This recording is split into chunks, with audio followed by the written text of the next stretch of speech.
سکون انسان کا کمال نہیں بلکہ رب کی عطا ہے۔ اپنے اندر برداشت پیدا کریں۔ معلوم نہیں آپ کو کون کون برداشت کر رہا ہے۔ جینے والوں کی قدر کیجیے، مرنے والے اپنی تعریفیں نہیں سنتے۔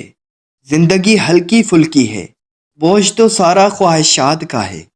بے شک اللہ آنکھوں کی سطح سدا گیلی نہیں رہنے دے گا۔ وہ جب ہنسانے پر آتا ہے تو ایسا ہنساتا ہے کہ اشک رشک میں پڑ جاتے ہیں۔ جب ہم اپنے اللہ کے سامنے توبہ کرتے ہیں تو نہ صرف ہماری توبہ قبول ہوتی ہے بلکہ ہم بھی قبول ہو جاتے ہیں اور زندگی آسان ہو جاتی ہے۔ جب رشتے ٹوٹنے پر آ جائیں تو اچھائیاں اچانک غائب ہو جاتی ہیں اور برائیاں ایک ایک کر کے سامنے آنا شروع ہو جاتی ہیں۔ نفرت انسان کا بنایا ہوا ذاتی مسئلہ ہے، ورنہ قدرت تو محبت کا درس دیتی ہے۔ اپنی ذہنی سکون کے لیے 3 چیزیں مختصر رکھیں: الفاظ، توقعات اور خواہشات۔ اپنی خامیوں کا احساس ہی انسان کا کامیابی کی طرف پہلا قدم ہوتا ہے۔ غلطی ہو جائے تو مان لیں اور غلط فہمی ہو جائے تو دور کر لیں۔ خشک رویہ رکھنے والا انسان اس درخت کی مانند ہے جو پھولوں اور پھلوں سے محروم ہو، نہ بیٹھنے والے کو سایہ دے اور نہ نظر ڈالنے والے کو خوشی پہنچائے۔ ملتا تو بہت کچھ ہے زندگی میں، بس ہم گنتی اسی کی کرتے ہیں جو حاصل نہ ہو سکا۔ میں خدا سے ڈرتا ہوں اور خدا کے بعد زیادہ تر ان سے ڈرتا ہوں جو اس سے نہیں ڈرتے۔ کچھ باتوں سے لا علمی ہی اچھی ہوتی ہے، کیونکہ معلوم پڑنے پر ہم دکھ کے دریا میں اتر جاتے ہیں۔ تمہارا ایک رب ہے، پھر بھی تم اس کو یاد نہیں کرتے، لیکن اس کے کتنے بندے ہیں، پھر بھی وہ تم کو نہیں بھولتا۔ جو تم سے نہیں ہو رہا اسے اللہ کے حوالے کر دو، پھر دیکھو وہ اسی کو وسیلہ بنا دے گا جو تمہاری راہ میں رکاوٹ ہے۔ کسی ناپسندیدہ بات پر خاموش ہو جانا ظرف ہے اور معاف کر دینا اعلیٰ ظرفی ہے۔ عزت کے بغیر محبت ایک مذاق سے زیادہ کچھ نہیں۔ اس بھاگتی ہوئی زندگی میں کم از کم اتنا ٹھہراؤ ضرور قائم کریں کہ آپ نماز سکون سے پڑھ سکیں۔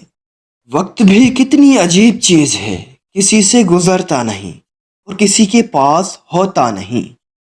بھروسہ کہنے میں تو ایک چھوٹا سا لفظ ہے، لیکن اسے ثابت کرنے میں زندگیاں گزر جاتی ہیں۔ ایک بات ہمیشہ یاد رکھنا، اپنی سوچوں کو ہمیشہ صاف رکھیں، کیونکہ کشتی باہر والے پانی سے نہیں بلکہ اندر والے پانی سے ڈوبتی ہے۔ عورت کی ایک خوبی ہوتی ہے، وہ محبت انسان سے شروع کرتی ہے اور اللہ پر ختم کرتی ہے۔ وقت کے ساتھ بہت کچھ بدل جاتا ہے، لوگ، وقت اور احساس، اور کبھی کبھی ہم خود بھی بدل جاتے ہیں۔ جو لوگ آپ سے حسد کرتے ہیں وہ آپ کے سامنے آپ کی تعریف اور پیٹھ پیچھے آپ کی برائی کرتے ہیں۔ سائیکالوجی کے مطابق جو انسان ایک سے زیادہ تکیوں کے ساتھ سوتا ہے وہ اکثر تنہا اور افسردہ ہوتا ہے۔ مانا کہ میں نہیں ہوں تیرے دید کے قابل، مگر تو میرا شوق دیکھ، میرا انتظار دیکھ۔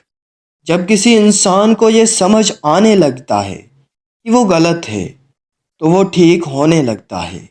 اگر نماز پڑھنے سے آپ برے کاموں سے باز آ جائیں تو سمجھ لینا اللہ نے آپ کی نماز قبول کر دی ہے۔ جس سے پیار کرتے ہیں اس سے شکایتیں نہ رکھیں کہ وہ اپنی شکایتیں دور کرتے کرتے ایک دن آپ سے ہی دور ہو جائے۔ انسان کی خوشی صرف 9 دن تک ہی رہتی ہے، چاہے وہ کتنی بڑی ہی کیوں نہ ہو۔ کیا غور کیا جب زندگی کے فلسفوں پر بات مٹی سے شروع ہو کر مٹی سے مل جاتی ہے؟ چاروں طرف شور مچاتی اس دنیا میں خاموشی کا ایک راستہ اختیار کر کے چلتے رہنا آپ کو کامیابی کے دروازے تک لے جاتا ہے۔ کروڑوں لوگوں کے درمیان اکیلا رہ کر انسان جان جاتا ہے کہ اس دنیا میں ایک رب ہی ہے جو اسے کبھی تنہا نہیں چھوڑتا۔ بولنے کا حق چھینا جا سکتا ہے مگر خاموش رہنے کا نہیں۔ جب درد حد سے بڑھ جاتا ہے تو انسان روتا نہیں بلکہ خاموش ہو جاتا ہے۔ کسی کو اذیت دینے کے بعد اس کے صبر اور خاموشی سے ڈرو، لفظوں سے ہی خاموشی ٹوٹتی ہے اور لفظ ہی خاموش کر دیتے ہیں۔ دو چیزیں ہی انسان کی کمزوریوں کو ظاہر کرتی ہیں، جہاں بولنا ہو وہاں خاموش رہنا، اور جہاں خاموش رہنا ہو وہاں بولنا۔ لوگ بے وجہ خاموش نہیں ہوتے، پتہ نہیں کیا کچھ جھیل چکے ہوتے ہیں۔ الفاظ سے بھی کہیں زیادہ دوسرے بندے کی خاموشی تکلیف دیتی ہے۔ غلطیاں کیجیے مگر کسی کے ساتھ غلط مت کیجیے۔ منزلیں ہمیشہ انہی کو ملتی ہیں جو منزلوں کی تلاش کرتے ہیں۔ لوگوں کو حق بات بھی وہ پسند ہے جو ان کے حق میں ہو۔ جو دل کے سچے ہوتے ہیں وہ اکثر اکیلے ہوتے ہیں۔ دوستو ہمارے اس چینل کو سبسکرائب ضرور کریں، and thanks for watching this video.